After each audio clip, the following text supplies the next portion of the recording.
Πάμε να φτιάξουμε καλιτσούνια μαζί με τη γιαγιά μου. Ή αλλιώς λιχναράκια όπως τα λένε στα Χανιά. Κάθε χρόνο η γιαγιά μου κάνει τα πασχαλινά γλυκά. Πλέον όμως στα 92 της χρειάζεται και λίγη βοήθεια. Η αλήθεια είναι πως εγώ δεν έκανα και πάρα πολλά. Την περισσότερη δουλειά την έκανε η μητριούλα που ήταν μαζί. Και το πιο αστείο ήταν ότι δεν υπήρχε συνταγή, καθώς η γιαγιά μου δεν γράφει κάπου τις συνταγές της. Και φέτος δεν μπορούσε με τίποτα να θυμηθεί την ακριβή δοσολογία, οπότε το πήγαμε λίγο διερευνητικά.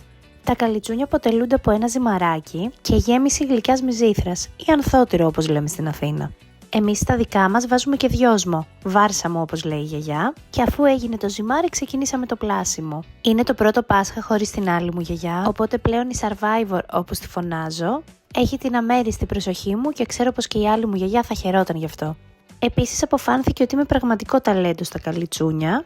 Αν και δεν ξέρω αν το είπε επειδή πραγματικά το εννοούσε ή αν επειδή ήλπιζε ότι θα δει κανένας γαμπρός αυτό το βίντεο. Εμείς πάντως τα σταυρώσαμε, βγάλαμε περίπου 10 φουρνιές και τα ευχαριστηθήκαμε.